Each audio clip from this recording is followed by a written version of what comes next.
বন্ধুরা, আমাদের জীবনে অনেক বড় বড় সমস্যা আছে। অভাব, দুঃখ, কষ্ট, ব্যর্থতা, অসুস্থতা। কিন্তু পৃথিবীর সবচেয়ে বড় সমস্যা এগুলো নয়।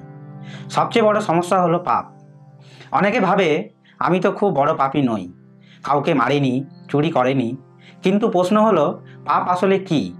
আর কেন বাইবেল বলে পাপ মৃত্যু আনে?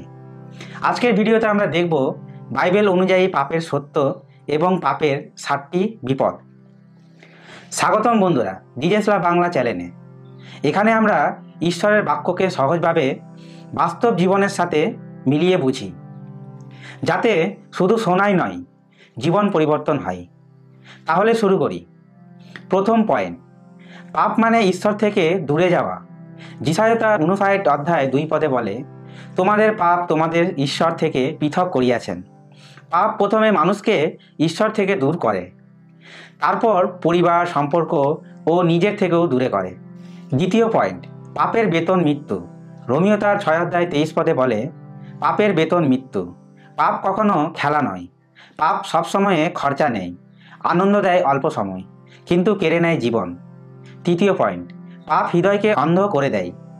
প্রথমে পাপ ছোট লাগে, তারপর মানুষ অন্ধ হয়ে যায়, ভালো মন্দ বোঝার ক্ষমতাও হারিয়ে যায়। চতুর্থ পয়েন্ট, পাপ জীবনকে ভেঙে দেয়। পাপ ভাঙে পরিবার, সম্পর্ক, বিশ্বাস, সম্মান এবং শান্তি। অনেকে ভাবে তাদের সমস্যা টাকা না, সমস্যা হলো পাপ। পঞ্চম পয়েন্ট, পাপ থেকে পালানো যায় না। আপনি লুকাতে পারেন মানুষের কাছ থেকে, কিন্তু ঈশ্বরের কাছ থেকে কেউ লুকাতে পারে না। ইব্রিয় তার 4:13 বলে, সব কিছু উন্মুক্ত ও প্রকাশিত। ষষ্ঠম পয়েন্ট, পাপের আসক্তি জীবনকে দাস করে দেয়। যোহন তার 8:34 বলে, যে পাপ করে সে পাপের দাস। শুরুতে আপনি পাপ করেন, পরে পাপ আপনাকে বিনষ্ট করে।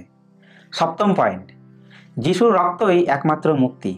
প্রথম যোহন তার 1:7 বলে, যিশুর রক্ত আমাদের সমস্ত পাপ থেকে শুদ্ধ করে। বন্ধুরা, পাপ জীবনকে নষ্ট করে, কিন্তু যিশু জীবনকে পুনর্গঠন করে। যিশু ক্রুশে মারা গেলেন কারণ তিনি পাপ ঘৃণা করেন, কিন্তু পাপীকে ভালোবাসেন। আজ যদি আপনি তার কাছে ফেরেন এবং বলেন, প্রভু আমি পাপী, আমাকে পরিষ্কার করো, তাহলে তিনি আপনাকে ক্ষমা করবেন এবং নতুন জীবন দেবেন। যদি আজকের বার্তাটি আপনার হৃদয় স্পর্শ করে, তাহলে লাইক করুন, শেয়ার করুন এবং কমেন্টে করে বলুন যিশু আপনাকে কোন পাপ থেকে মুক্ত করেছেন। আর অবশ্যই সাবস্ক্রাইব করুন ডিজেসলা বাংলা চ্যানেলটিকে। ঈশ্বর আপনাকে আশীর্বাদ করুন। ধন্যবাদ।